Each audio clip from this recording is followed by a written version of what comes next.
अस्सलामुअलैकुम जी। तो जनाब कैसे हैं आप सब लोग? उम्मीद है कि सब खैरियत से होंगे और बिल्कुल ठीक होंगे। अल्हम्दुलिल्लाह हम सब भी बिल्कुल ठीक हैं। तो आज मैंने आप लोगों की रिक्वेस्ट जो है वो पूरी कर ही दी है फाइनली। कितने दिनों से मुझे जो है ना रिक्वेस्ट आ रही थी कि प्लीज़ आप ही बड़े बड़े व्लॉग बनाया करें, लंबे व्लॉग्स बनाएं। तो मैं बहुत कोशिश करती हूँ लंबे लंबे व्लॉग्स बनाने की, लेकिन क्या करूँ मैं? आखिर जितना काम होता है एक पूरे दिन का वही मैं करती हूँ और जो है उसमें मतलब इतना नहीं हो पाता है, तो वो छोटा सा व्लॉग बन जाता है। तो कल जो है ना मेरे पास कुछ इतना कंटेंट भी नहीं था आप लोगों को दिखाने के लिए, तो इसलिए मैंने कहा कि मैं वेट कर लेती हूँ। तो मैं 2 दिन का जो है ना फिर एक साथ ही व्लॉग डाल दूँगी। तो आज जो है ना मैंने 2 दिन का व्लॉग एक साथ डाल दिया और ये काफ़ी लंबा होने वाला व्लॉग। तो आप लोग को उम्मीद है इंजॉय करेंगे इसको देख के। तो खैर जी जनाब, जैसे कि आप लोगों को पता है कि मैंने जो है ना अब टीवी वगैरह दूसरे रूम में शिफ्ट कर दिया ना, तो साथ अब्दुल्लाहद के टॉयज़ भी जो है ना वो सारे इसी रूम में मैंने रखे हुए हैं। तो ये जो है एक तरफ बैठा टॉयज़ के साथ खेलता रहता है और मैं जो है ना अपना टीवी वगैरह देख लेती हूँ। मैंने भी आजकल जो है ना कुछ ड्रामे शुरू किए मैं। वैसे मैं देखती नहीं हूँ ड्रामा वगैरह, कोई भी नहीं देखती हूँ, कोई एक आधा होता है मखसूस जो मैं देख लेती हूँ। लेकिन अब टाइम स्पेंड करने के लिए कुछ ना कुछ करना पड़ता है, तो कभी कभी फिर मैं कोई ना कोई ड्रामा देखना शुरू कर देती हूँ। तो मैंने 2-3 ड्रामे जो है ना शुरू किए, मैं वही देखती रहती हूँ बैठी। कोई एपिसोड आ जाती है तो वो देख लेती हूँ, वरना फिर कोई भी मतलब लगा के बैठ जाती हूँ। तो अब्दुल्ला, हाँ जी। तो जनाब अभी हम लोग जा रहे हैं जी बाहर। कहाँ जा रहे हैं, क्या करने जा रहे हैं, ये आप लोग को साथ साथ बताते रहेंगे। तो बहुत मज़े मज़े के जो है ना हम कुछ थोड़ा सा मतलब थोड़ा ये ना खट्टा मीठा कुछ करने जा रहे हैं। तो मैं आपको बता दूंगी कि हम किस जगह पे गए थे, हमने क्या खाया पिया था। ऑब्वियसली खाने पीने ही जा रहे हैं और हमने करना क्या बाहर जाके, तो ये मैं आप लोगों को बता दूंगी हमने क्या खाया था, कहाँ से खाया था, कैसा था, आप लोग को खाना चाहिए या नहीं खाना चाहिए, सब बता दूंगी। तो अभी चलते हैं और मिलते हैं जी आपको। तो जनाब हमारा जो है ना वो प्लान था कुछ मेरे हस्बैंड का अपने फ्रेंड के साथ, और उनकी सिस्टर ने भी आना था ना, तो उनके साथ हमारा प्लान था। तो बस यहाँ पे हम लोगों का था कि हम यहाँ पे आएंगे और फिर इसके बाद जो है ना आगे जाएंगे जहाँ भी जाना होगा। तो यहाँ पे हम लोग वेट कर रहे थे। तो मुझे ये ना दारुल लिबास एक बड़ी अच्छी जो है ना ये शॉप नज़र आई जो अबाया की थी, उधर लिंक रोड पे, मॉडल टाउन लिंक रोड पे ही ये है ना। तो बहुत ज़बरदस्त यहाँ पे हिजाब भी पड़े हुए थे, हर किस्म के अबायास पड़े हुए थे और जो है ना स्कार्फ वगैरह सब कुछ पड़ा हुआ था। तो इंशाल्लाह मैं ज़रूर यहाँ पे विज़िट करूँगी। आगे हमारी एक शादी आ रही है, उसके लिए मुझे कुछ चीज़ें वगैरह लेनी होंगी, तो मैं यहाँ पे आऊँगी, ज़रूर आऊँगी और आप लोगों को भी फिर मैं बताऊँगी कि क्या यहाँ पे हिसाब है। तो फिर खैर जी हस्बैंड के फ्रेंड आ चुके थे और जो है ना हम लोग आ गए जी इधर टाउनशिप में। हम लोगों ने जाना था, आज कढ़ाई का मूड था, कुंदन कढ़ाई। शायद आप लोगों को पता होगा, जो टाउनशिप के रहने वाले हैं उन लोगों को तो जाहिर है पता ही होगा। तो जिनको नहीं पता तो मैं उनके लिए मेंशन कर देती हूँ कि तो टाउनशिप में ये थी कुंदन कढ़ाई, इसका नाम ही यही है। तो यहाँ पे हम लोग जो है ना वो आ गए थे और जो है कढ़ाई का हम लोगों ने ऑर्डर दे दिया था। तो हमने कहा चलें देखते हैं जी। मतलब हस्बैंड की जो फ्रेंड है उन्होंने ये दावत हमें दी थी, तो उनका बहुत बहुत शुक्रिया। उम्मीद है कि वो व्लॉग देख रहे होंगे, उनकी सिस्टर वगैरह व्लॉग देख रही होंगी, तो उन सबका बहुत बहुत शुक्रिया। माशाल्लाह से सभी बहुत ज़्यादा करते हैं, इतना ज़्यादा मतलब करते हैं ना कि मतलब मुझे तो फील होने लग जाता है कि यार बहुत ज़्यादा मतलब वो कर जाते हैं। तो खैर अल्लाह ताला उनके जो है ना रिस्क में इजाफा फरमाए और बहुत ज़्यादा दे उनको, और भी ज़्यादा दे, आमीन। तो उनका बहुत बहुत शुक्रिया। तो खैर यहाँ पे कढ़ाई जो है वो आ चुकी थी, रोटियाँ और रायता वगैरह। ये इनकी स्पेशलिटी है कि ये जो है ना कढ़ाई, जैसे कि मैंने अभी आपको दिखाया कि कोयलों के ऊपर बनाते हैं, यानी जो कोयले हम लोगों ने बारबेक्यू के लिए किए होते हैं ना, उसी के ऊपर ये रख के जो है ना बनाते हैं। बस यही इसकी स्पेशलिटी है और कुछ भी नहीं है इसमें। सिंपल मसाले हैं, जस्ट इसको नमक और काली मिर्च के अंदर पकाया जाता है, कोई प्याज नहीं डाले जाते इसके अंदर, सिर्फ टमाटर और दही डाल के, चिकन डाल के तो इसको जो है वो पका लिया जाता है। और जो खुशबू वगैरह, जो टेस्ट सारा आता है ना, वो कोयलों का ही इसके अंदर आता है। आप समझ लें कि हम लोग कढ़ाई बनाने के बाद कोयले का दम दे दें या उसको डायरेक्ट कोयले के ऊपर पका रहे हैं ना, तो एक ही बात है। अगर हम दम भी दे देंगे ना तो काम चल जाएगा। तो इंशाल्लाह मैं बहुत जल्द ये भी ट्राई करूँगी। उसके बाद जब इस कढ़ाई खाने के बाद तो हम लोग गए थे जी गराटो जलेबी खाने के लिए। आप लोगों को पता ही है कि गराटो जलेबी मेरे हस्बैंड को कितनी ज़्यादा पसंद है, लेकिन ये जो टाउनशिप वाली थी ना ये बहुत स्पेशल थी, बहुत मज़े की थी, इतनी क्रंची थी ना कि बस बहुत मज़ा आया था। गरम गरम खाने का और भी ज़्यादा मज़ा आ रहा था। तो खैर जी जनाब, बस यही खाना शाना खा के तो हम लोग वापस आए और यहाँ से जो है मेरे हस्बैंड ने कुछ ट्राउजर शर्ट वगैरह लेनी थी वो ली और बस जी घर आ गए हम लोग। उसके बाद आके बस सो चुके थे क्योंकि बहुत देर हो चुकी थी, तो हम लोगों ने आके बस सोने वाली की। और नेक्स्ट मॉर्निंग यहाँ पे नाश्ता जो है वो बाहर से आ गया था। तो मैंने जो है राइस बनाए थे ना, तो मैंने सालन वगैरह तो कोई बनाया नहीं हुआ था। जिस दिन राइस बनाती हूँ ना उस दिन नाश्ते में बहुत प्रॉब्लम होती है। नेक्स्ट डे फिर मुझे सोचना पड़ता है कि मैं नाश्ते का क्या करूँ। तो फिर या तो होता है कि अंडे बना लेती हूँ या फिर ऐसा होता है कि मैं बाहर से मंगवा लेती हूँ नाश्ता। तो आज जो है वो बाहर से मंगवा लिया था नाश्ता और साथ में जो है मुझे घी भी बनाना था। बहुत दिन हो गए थे, घी खत्म हुआ था और जो है ना मैं मलाई वगैरह भी जमा कर रही थी कि थोड़ी सी ज़रा हो जाए तो फिर बनाऊंगी। इतनी मेहनत से बनाना होता है घी और ज़रा सा निकल आता है, तो इसलिए मैं थोड़ा वेट कर रही थी। तो खैर अब जो है ना बहुत ज़्यादा वेट नहीं कर सकते थे क्योंकि घी बिल्कुल ख़त्म हो चुका था और घी की ज़रूरत जो है वो पड़ती रहती है। अक्सर रोटी पे लगाना होता है या कभी जो है वो ज़रूरत पड़ ही जाती है इंसान को। तो पहले जो है ना मैं जग में बनाती होती थी, इतने सारे बर्तन ख़राब होते थे ना, तो एक दिन मैंने कहा कि मैं आज ना जग के बगैर बनाऊंगी, देखती हूँ क्या होता है। तो इतनी आसानी से आप यकीन करें मक्खन निकल आता है ना कि बस ये सिर्फ ना मलाई को ना पहले मैंने हिलाना शुरू किया, ऐसे मैंने 5-7 मिनट के लिए हिलाया। फिर मैंने कहा यार मेरा दिल नहीं कर रहा, मैं भी रख देती हूँ। मैंने थोड़ी देर के लिए ना उसको छोड़ दिया।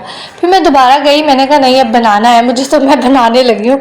फिर मैंने शुरू किया और तकरीबन 5-7 मिनट ही और लगे और जो है ना ये मक्खन आप देख लेंगे बिल्कुल जो है ना अलहदा हो गया था। मक्खन अलहदा हो गया और उसका जो लस्सी होती है वो नीचे नीचे बैठ गई थी सारी, बैठी नहीं थी बल्कि बीच में फिर रही थी। तो खैर अब आप लोगों ने ये नहीं कहना कि भाई ये आप क्या गंद मार रही हैं और ये वो वट एवर गंदा जो है ना हाथों के साथ लगी हुई है ये वो। तो इस तरह के काम जो हाथों से ही होते हैं। अभी मक्खन मैं कैसे चम्मच से निकालूंगी और अगर चम्मच से निकाल भी लो तो उसकी जो लस्सी है वो साथ आ जाएगी। तो इसीलिए जो है ना अगर आपको ये अच्छा नहीं लग रहा ना तो इसको आप थोड़ा सा आगे कर दें, स्किप कर दें और जो है नेक्स्ट प्रोसेस आप देख सकते हैं, कोई इतना इशू नहीं है। तो फिर खैर जी मैंने लस्सी में से मक्खन जो है वो अलहदा कर लिया था सारा। मक्खन के इस तरह से मैंने जो है ना पेड़े बना के ना तो इस कढ़ाई में मैंने रखे थे। जो कढ़ाई है ना मैंने स्पेशल रखी हुई है घी बनाने के लिए ही, क्योंकि हर बर्तन को जो है वो हम ख़राब नहीं कर सकते हैं। तो इसलिए जो है ना मैंने घी बनाने के लिए कढ़ाई रखी हुई है, तो इसी में मैं डालती हूँ हर दफ़ा और जो है ना इसके अंदर घी बना लेती हूँ। तो इसको जो है ना हमने हिलाते नहीं रहना। एक दफ़ा जब मक्खन मेल्ट हो जाएगा ना तो बस हमने इसको बिल्कुल हल्की आग करके ना छोड़ देना है, ताकि जो है वो जो एक हलवा सा बन जाता है ना वो नीचे बैठ जाएगा सारा और जो घी है ना आपका वो ऊपर निकल आएगा। अगर हम हिलाते रहेंगे हिलाते रहेंगे हिलाते रहेंगे ना तो फिर खड़े रहें आप रात तक खड़े रहें, आपका घी नहीं निकलने वाला। तो मैं तो उसको जो है ना बिल्कुल हल्की आग करके रख के चली जाती हूँ और जो है ना बस थोड़ी देर बाद आके एक दफ़ा देख लेती हूँ कि नीचे तो नहीं लग रहा और जो है ना बस इसी तरह से फटाफट से घी जो है वो रेडी हो जाता है। तो ये देखिए यहाँ पे जो है ना ऑलमोस्ट घी निकल आया है, लेकिन अभी भी इसमें अभी है थोड़ा सा ये जो वाइट वाइट ऊपर नज़र आ रहा है प्रॉपर नीचे बैठता है और थोड़ा बहुत लेकिन ये है कि रह जाता है, तो उसको फिर ये है कि छान के तो निकालना पड़ता है।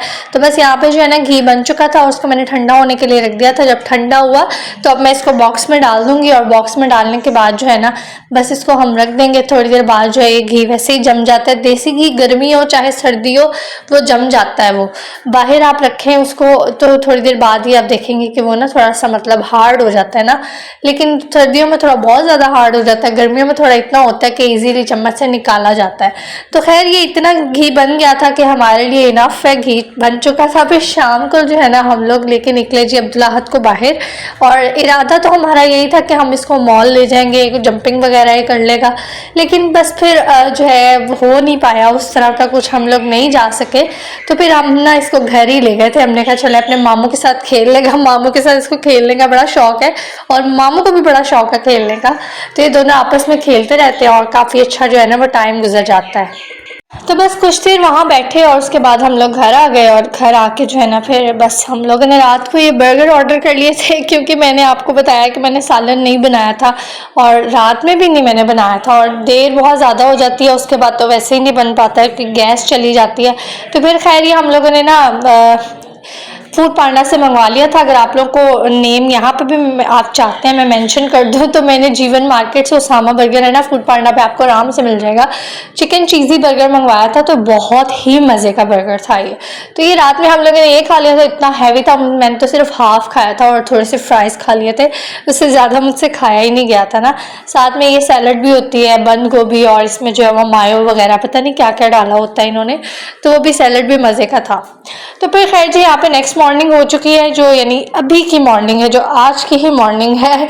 तो आटा ख़त्म हुआ था, तो सबसे पहले मैंने उठ के जो है वो आटा गूंदा, और आटा जो है ना गूंदने के बाद बस थोड़ी देर के लिए मैंने रख दिया। साथ में थोड़े से बर्तन वगैरह धो लिए। तो मैंने कहा जितनी देर में आटा सेट होगा ना उतनी देर में जो है ना मैं बर्तन धो लेती हूँ, और उसके बाद जो है मैं रोटी पका लूँगी। तो जी आज मेरा मूड हो रहा था कि थोड़ा सा जो है ना मैं कुछ डिफरेंट नाश्ता बनाती हूँ, यानी मेरा दिल कर रहा था मैं अंडे वाला पराठा बनाती हूँ यानी अंडे पराठे के ऊपर अंडा ना, तो मैं भी आपको दिखाती हूँ। मैंने पहले भी बनाया हुआ। तो मैंने अपने हस्बैंड से पूछा तो वो कहने लगे नहीं मैंने नहीं खाना, तो मुझे ना सिंपली मतलब पराठे के साथ अंडा बना दो। तो मैंने कहा चलो मैं उनको जो है ना ऑमलेट बना देती हूँ, प्याज और ये टमाटर वाला जो मतलब दूसरा ऑमलेट होता है वो बना दूँगी, और अपने लिए जो है ना मैं अंडे वाला पराठा बना लेती हूँ। तो बस मैंने एक टमाटर काट लिया था और एक जो है छोटा सा प्याज ले लिया था। इसको जो है ना मैंने बिल्कुल बारीक चॉप कर लिया है, क्योंकि चॉपर तो है नहीं, तो हाथ की मदद से ही जो है इसको मैंने चॉप कर लिया है। इजीली हो जाता है आराम से। आप टमाटर के अंदर 4-5 कट्स लगाएं, सेंटर में से उसको कट लगाएं, तो क्यूब्स की जो है ना शक्ल में आप इसको काट लें तो छोटा छोटा सा जो है ये कट जाता है आराम से। तो जो ऑमलेट मैंने बनाना है उसमें तो वैसे ये जो है ना सारा इसका पेस्ट बन जाएगा, तो हमें ज़रूरत नहीं है। मैं क्योंकि दूसरे अंडे के लिए काट रही थी तो मैंने सारा ही ऐसे काट लिया।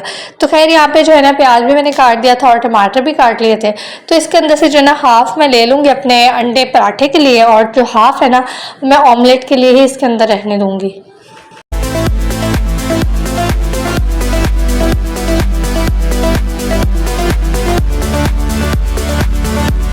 तो जी अंडा पराठा बनाने के लिए यहाँ पे जो है प्याज और टमाटर में हम लोग ऐड करेंगे जी थोड़ा सा नमक और थोड़ी सी जो है ना रेड चिली पाउडर। अपने हिसाब से देख लें, अगर आपको नमक ज़्यादा पसंद है थोड़ा ज़्यादा डाल लें, और अगर कम खाते हैं तो उस हिसाब से आप ये देख सकते हैं। तो बस यही दोनों चीज़ें हमने इसके अंदर डाल ली और इसको जो है अच्छी तरह से मिक्स कर लेंगे, और साथ में जी हम इसके अंदर ऐड कर देंगे एक अंडा। तो ये प्याज जो थोड़े बड़े बड़े मुझे लग रहे थे ना, तो मैंने कहा मैं निकाल दूँ, क्योंकि वो फिर पूरी तरह जो है वो सब्जियां तो हमने डन नहीं करनी होती है ना, हल्का हल्का बस उसको सॉफ्ट करना होता है। तो मैंने कहा कि कच्चे रह जाएंगे और फिर जो है मुंह में आएंगे तो अच्छे नहीं लगेंगे ना, तो इसलिए मैंने निकाल दिए थे। और साथ में जी बस हम इसके अंदर एक अंडा डाल देंगे और इसको अच्छी तरह से कर लेंगे जी मिक्स, और फिलहाल इसको हम रख देंगे जी साइड पे।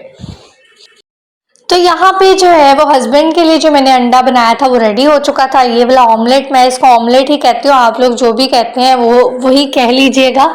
तो यहाँ पे जो है ये वाला रेडी हो चुका था, और अब हम आते हैं जी अपने अंडे पराठे की तरफ। तो उसके लिए हमने क्या करना है, तो हमने सबसे पहले जो है ना अपनी रोटी को फुल डन कर लेना है। तो मैंने ना थोड़े दिन पहले ना चूल्हा धोया था, तो उस वजह से ना मुझे लगता है गैस जो है ना सही नहीं आ रही है। तो रोटी जो है ना बहुत आहिस्ता आहिस्ता से पक रही है, एक तरफ से पकाई फिर दूसरी तरफ से बहुत मुश्किल से जो है ना रोटी पक रही है। गैस पहले ही बहुत तंग करती है, ऊपर से अल्लाह की मर्जी मैंने चूल्हा भी धो दिया, मुझे लगता है उस वजह से काम खराब हो गया। तो खैर बहुत आहिस्ता आहिस्ता से जो है ना मैंने ये पराठा डन किया। तो पराठे को डन करने के बाद ना हम लोगों ने चूल्हे से उतार लेना है।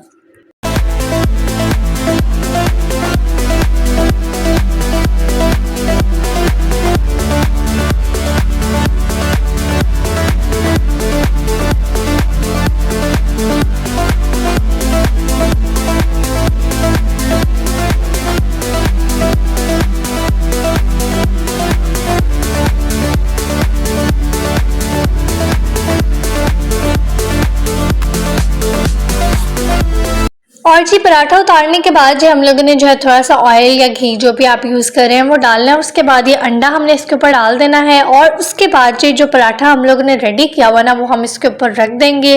और बस इस तरह से जो है हम लोग अंडे को थोड़ी सी आग जो है ना आपने आहिस्ता कर लेनी है, ताकि अंडा जो है आपका थोड़ा सा पक जाए और रोटी भी ना जले आपकी। तो बस इसको जो है ना हम लोगों ने इस तरह से चेक कर लेना है। जब अंडा चिपक जाए तो आपने इसकी साइड पलटनी है, और आपका जो है अंडा पराठा रेडी हो जाएगा। तो आज के ब्लॉग को यहीं पे एंड करते हैं। उम्मीद है कि आपको ये व्लॉग भी पसंद आया होगा। तो लाइक करना मत भूलिएगा, चैनल को सब्सक्राइब कर लीजिएगा, और मुझे याद रखिएगा। अल्लाह हाफिज़।